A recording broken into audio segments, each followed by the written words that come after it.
การเฮ็ดบุญนี่บางเทื่อก็บ่ได้เกิดจากศรัทธาอย่างเดียวเด้เริ่มต้นจากความบ่ศรัทธาแต่ว่าพอได้ลงมาเฮ็ดลงมาประพฤติปฏิบัติเกิดศรัทธาก็มีการเฮ็ดบุญนะบางเทื่อก็มาเฮ็ดน้ำพี่น้ำน้องหมู่ส่วนมา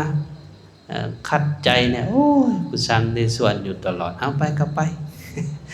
นะบ่ได้ฝืนอกฝืนใจมาเบื้องต้นบ่ได้มีศรัทธาแต่ว่าพอมาลงมือเฮ็ดลงมือประพฤติปฏิบัติครูบาอาจารย์พาสวดมนต์ครูบาอาจารย์พานั่นรวมกันบริจาคทานฟังเทศน์ฟังธรรมเฮ็ดให้จิตใจสงบเข้าใจศีลเข้าใจธรรมเพิ่มขึ้นก็เฮ็ดให้เกิดศรัทธา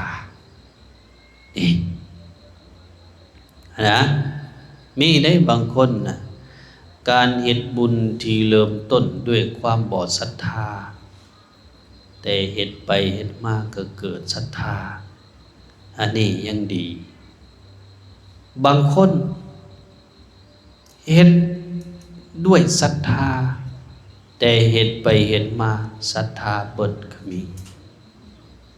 ถ้าเฮาอย่าให้เป็นแนวนี้เริ่มต้นด้วยศรัทธานั่นใดโอ้ยไปวัดคือสิได้บุญได้กุศลเนาะคือสิได้ประพฤติปฏิบัติธรรมนี่เริ่มต้นด้วยศรัทธาแต่บาดนี่มาวัดมาว่าเฮ็ดไปเฮ็ดมาโอ้ยมาวัดก็บ่ปานนั้นแหละเลขก็บ่ถูก ก็สิมีพี่จังมากะจนน้อยยังคู่ก็บ่ได้ต่างจากเฮาปานใดดอกจนน้อยก็ไล่เตะคนกันคือเก่าศรัทธาหายไปนี่ระวังได้เฮาได้ระวังตัวนี้ต้องให้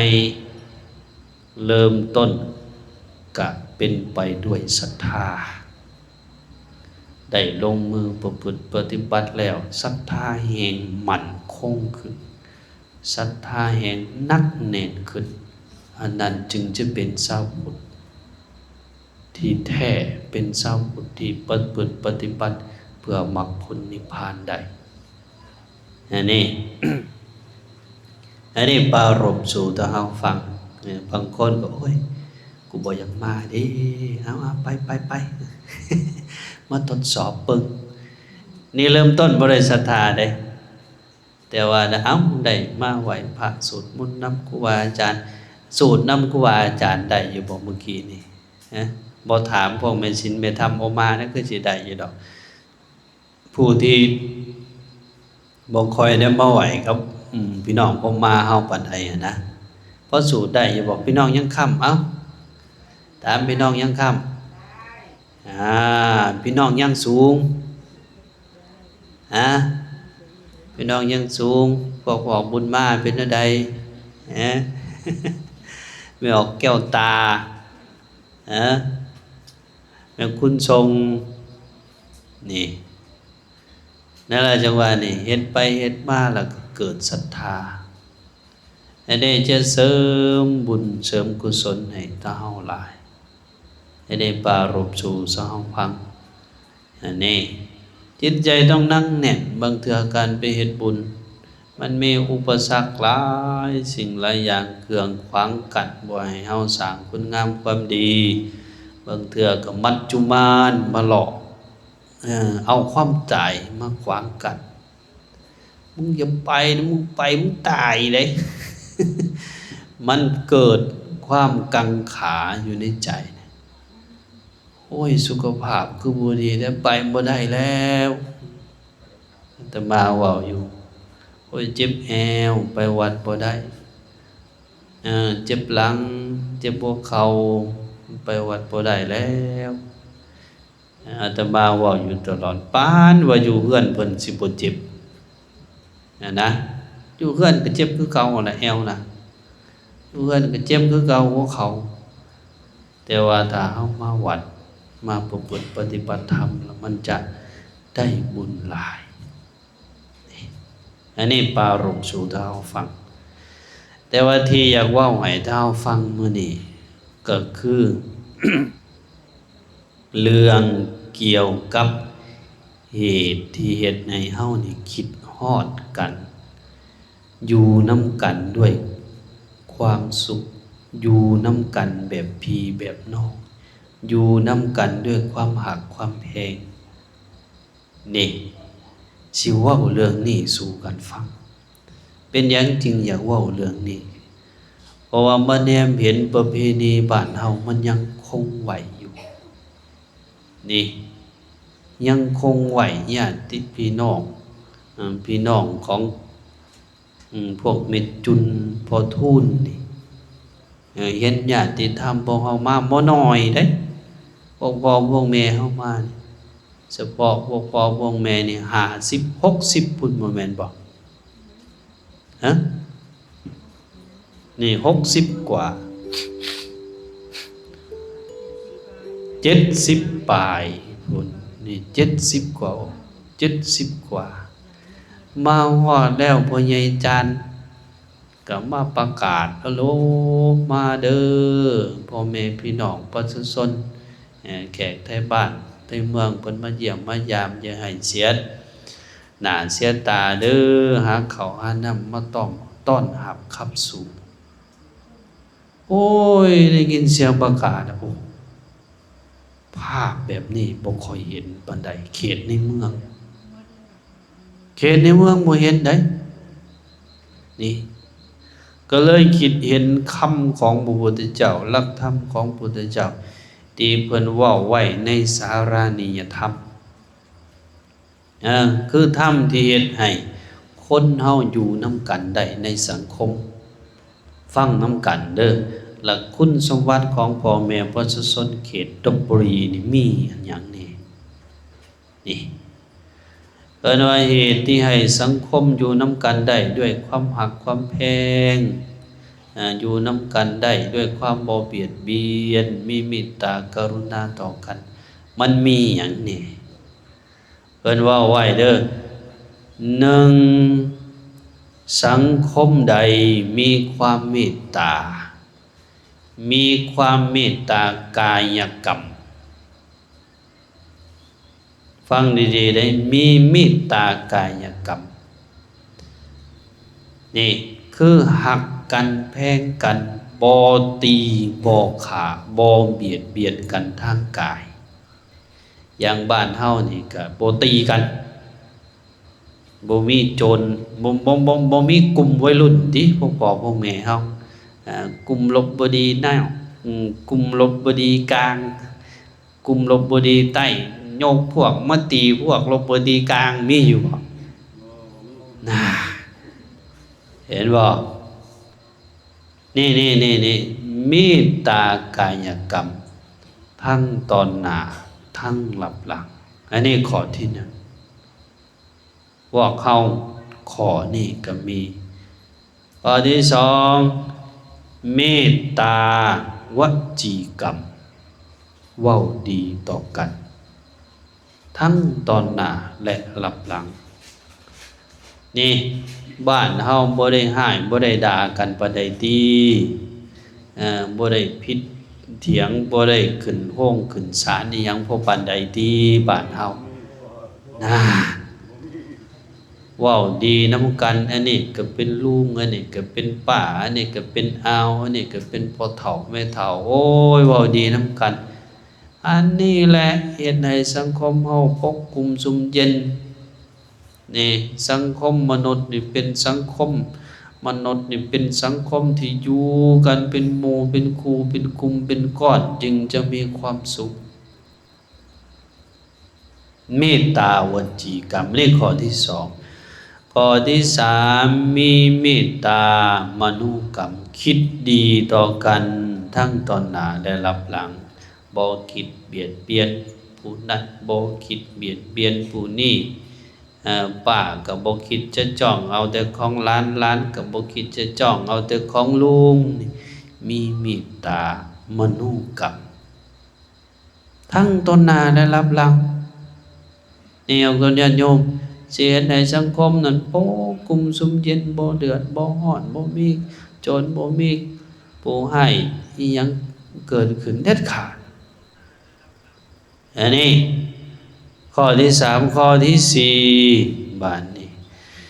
เป็นผู้มีศีลสามัญญาตา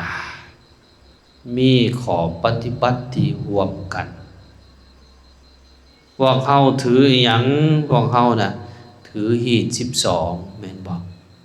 ถือวัดถือว่าแม่นบอกพวกทิศพวกจานที่สิกขาลาเพศออกไปแล้วก็บ่ทิมวัดทิมว่าผู้ทิมก็มีบ่มีแต่ว่าก็ยังมีผู้มาเบิ่งวัดเบิ่งว่าซอยดูแลครูบาอาจารย์อันนี้ล่ะเขาเอิ้นว่าเฮ็ดคือกันมีศีลสามัญญาตาตลอดฮอดขอวัดปฏิบัติเคารพยำเกรงนำผู้เฒ่าผู้แก่นี่เพิ่นเอิ้นมีศีลเสมอกันนี่ข้อที่สี่ข้อที่ห้ามีอีหยังบาดนี้มีทิฏฐิสามัญญาตาคิดดีนำกันคิดเป็นอันหนึ่งอันเดียวกันนี่พวกพ่อพวกแม่บ่แม่นเอาผู้เฒ่าเว้าเดี๋ยวนี้สมมุติเฮ็ดบุญเอาผู้เฒ่าอยากได้น้ำเรื่องผู้เฒ่าอยากได้ลำเรื่องผู้นมบ่อยากได้ลำบงจังซี่แหละโอ้ยเตรียมแต่นะคิดไปนำกันมีทิฏฐิสามัญญาตามีความคิดที่เข้ากันได้นี่บ่ไปคนละทิศคนละทางอันนี้ตัวที่หาและตัวสุดท้ายที่อาตมาเห็นคักๆคืออันนั้นสาธารณโภคีสาธารณโภคีคือวิจังคือแบ่งอยู่แบ่งกินนี่ที่เห็นนี่นะเอาแขกไทบ้านไทเมืองมาเยี่ยมมายามนี่สิก็พากันเอิ้นแล้วเอาเด้อหมู่เด้อพ่อแม่พี่น้องเด้อแขกไทบ้านไทเมืองได้เพิ่นมาเยี่ยมมายามต้อนรับกับสู่เด้อนี่เอาข้าวเอาน้ำมาสู่กันกินนี่พุ่นบ้านพี่บ้านน้องเขาปองดองเป็นอันเดียวกันนะกินข้าวร่วมผ้ากินผ้าร่วมตอนตัวนี้อันนี้แหละคือหลักของสาธารณโภคีที่พากันเฮ็ดอยู่ถ้าผู้ใดสังคมใดมีทำ6ประการนี้สิเฮ็ดให้สังคมนั้นปกกลุ่มสุมเย็นอยู่นำกันม่วนในหีดที่เพิ่นนิ่นสาธารณโภคีที่เฮาเห็นนี่มี1บุญบั้งไฟแม่นบ่พวกพ่อพวกแม่เฮาได้เฮ็ดอยู่บ่บุญบั้งไฟบ้านลพบุรีเฮาบุญบั้งไฟบ้านอื่นสิมากินข้าวนำแม่นบ่ฮะแม่นบ่นั่นอันนั้นละสาธารณโภคีบ้านเพิ่นเฮ็ดเอาไปหาเพิ่นก็กินคือกันเพิ่นก็ให้กินคือกันนี่อันนั้นล่ะคือสาธารณโภคีเพิ่นเอิ้นว่าแบ่งอยู่แบ่งกินข้าวร่วมผ้ากินปลาร่วมต้อนแต่ว่าส่วนใหญ่เฮาใช้หลักตัวนี้บ่อยากถือปานใดบ่อยากถือแนวใดเพิ่นต้อนรับกันบางเทื่อมันก็โพดบ่ได้ต้อนรับอันนั้นไหนเพิ่นบอกว่ากินข้าวร่วมผ้ากินปลาร่วมต้อนนะอันนั้นคือการต้อนรับอีหลีแต่กูเมื่อนี่เพิ่นต้อนรับกันจังได กินเหล้ารวมวงพรล้อมวงรวมกันว่าได้จังมันเป็นอะไรแบบนี้มันเกิดขึ้นว่ายบุ้งบุนั่นตีกันเท่านั้นแหละมันก็บ่หักบ่แพงกันได้บัดนี้นั่นแหละจังหวะนี่ปฏิสันฐานอยู่แต่ว่ามันเพิ่นบ่เอานั้นมันบ่เอาข้าวเอาน้ำชาเพิ่นบ่เอาเหล้าเอาเบียร์เอาใบยมกก็เลยกินเหล้ารวมวงพรล้อมวงรวมกันว่าเอาที่บาทนี่ถ้าเอา นั้นจังว่ามาเห็นมื้อนี้นี่โอ้ยเป็นบุญถ้าเฮาเด้อเป็นบุญหลายนี่ครูบาอาจารย์แนวตนญาติโยมนี่เราได้สืบอันนั้นสืบนอสืบเหนงหีดห้อยเก่าเขาเว้าได้คนโบราณเขาเว้าเป็นคำสั้นๆดอกทางเส้นเข้าอย่าปล่อยให้น้ำปกทางหกซอยถางให้มันเกียกทางเส้นเข้าคือทางพอทางเมอันมันดีมันงามที่เพิ่นพาเฮ็ดนะพาเฮ็ดพาปฏิบัติทางเส้นเข้าอย่าปล่อยให้น้ำปกได้พากันรักษาจนฮอดซุมื้อนี้พากันรักษาเฮ็ดทางหกมันมีอุปสรรคมันมีอิหยังก็ซอยกันแก้ไขซอยกันดูแลนี่ก็จะเห็นให้สังคมเฮาน่ะปกคลุมสุ่มเย็นมีแต่ความสุขความเจริญบุญกุศลก็คือสิ่งเหล่านี้ล่ะของตนญาติโยมในปัจจุบันชาตินี่ถ้าพวกเฮาของตนญาติโยมถ้าพวกเฮามีความเป็นปึกแผ่นแน่นหนาบ่ลบลาขาพันบ่มีโจรบ่มีขโมยมีความสงบผมเย็นอยู่ในจิตในใจนี่นะในชาตินี้นะบอกถึงชาติหน้าก็ได้ชาตินี้ก็มีความสุขจิตใจสงบผมเย็นแล้วตายไปแล้วนี่มั่นใจแล้วไปเกิดในสวรรค์แต่ถ้าสังคมใดครอบครัวใดมีแต่เรื่องแต่เล่าอุอังสังขยากินข้าวบ่แซ่บนอนบ่หลับโอ้ยมีแต่แนวกังวลกัดกุ่มชาตินี่ก็ยังสิตกนรกทั้งเป็นแล้วตายไปแล้วก็เตรียมคือกันอีกนี่เป็นนั้นใดพุทธเจ้านี่เพิ่นสอนให้พวกเอาขึ้นสวรรค์ตั้งแต่ยังบ่ทันตายไปแล้วขึ้นสวรรค์ต่อนี่อันนั้นล่ะจังหวะนี้พวกเฮาจังว่าผู้ใดสังคมใดมีธรรม6ประการที่ว่ามานั้นจะเห็นให้สังคมนั้นปกกลุ่มสุ่มเย็นซึ่งบ้านเฮามีค่อนข้างเกือบครบทุกข้อ1มีเมตตากายกรรมบ่ตีบ่ฆ่ากันนี่2มีเมตตาวจีกรรมเว้าดีต่อกันเคารพผู้ใหญ่ผู้เฒ่าผู้แก่ลุงป้าอานี่3มีเมตตามโนกรรมคิดดีต่อกันนี่4เป็นผู้มีศีลสามัญญตามีขอบวัดมีหีดที่เฮ็ดรวมกันหีด12ของ14ที่พวกเฮาถือปฏิบัตินั่นล่ะคือศีลสามัญญตามีทิฏฐิสามัญญตาเสื้อบาปเสื้อบุญเสื้อกรรมน้ำกันนี่อันนั้นล่ะอายสัวกลัวบาปมีหิริโอตตัปปะแล้วก็โตสุดท้ายสาธารณโภคีคือการแบ่งอยู่แบ่งกินจึงพวกเฮาเฮ็ดกันมาตั้งแต่ปุ๊บแต่ปู่พุ่นละที่เห็นคักๆก็คือบุญบั้งไฟบุญพระเวทนี่